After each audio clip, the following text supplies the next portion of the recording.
Price Lord. வார்த்தையின்படி தான் வாழ்க்கை. ஒருவேளை நீங்கள் உங்களை ஊழியத்துக்கு அழைச்சிருந்தீங்கன்னு சொன்னால் ஆண்டவர் நிச்சயமாக அந்த கேள்வி கேட்டிருப்பீங்க. ஆண்டவரே நீங்கள் என்னை எப்போ பயன்படுத்துவீங்க அப்படின்னு கேட்டிருப்பீங்க பாருங்கள்.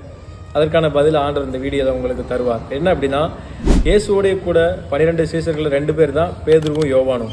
அப்போஸ்தலர் 3 நம்ம அழகாக வாசிக்கிறோம். பேதுருவை கொண்டு ஆண்டவர் பிறவி சப்பானியை எழுப்பி மிகவும் பிரமிக்கத்தக்க அற்புதத்தை பேதுரு மூலமாக செஞ்ச ஆண்டவர் பேதுருவை பயன்படுத்தினார்.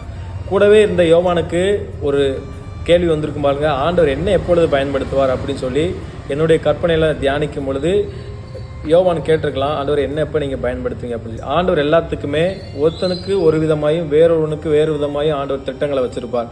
உங்களுக்கும் ஆண்டவர் நியமித்த காலத்தில் உங்களை பயன்படுத்துவார். எப்படி அப்படின்னா, பேதுருவை ஆண்டவர் அப்போஸ்தலர் 3 பயன்படுத்தினார். ஆனால் யோவானை வெளிப்படுத்தின விசேஷத்தில் பத்மு என்னும் தீவில் ஆண்டவர் நமக்கு பயன்படுத்தியிருக்கிறார் பாருங்க. அதே போல் உங்களுக்கு ஏற்ற காலம் வரும்போது உங்களையும் பயன்படுத்துவார். அதான் பேதுரு சொல்லுகிறார், ஏற்ற காலத்தில் அவர் உங்களை உயர்த்தும்படிக்கு அவருடைய பலத்த கைக்குள்ள அடங்கிருங்க. நீங்கள் அவருடைய பலத்த கைக்குள்ள அடங்கியிருக்கும் பொழுது யோவானை போல பத்மு தீவில் யோவான் ஆண்டவர் பயன்படுத்தினால தான் நம்ம இன்னைக்கு வெளிப்படுத்தின சுவிசேஷத்தை வாசிக்கிறோம்.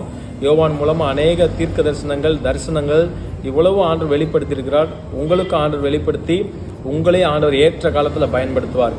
ஆமென். God bless you.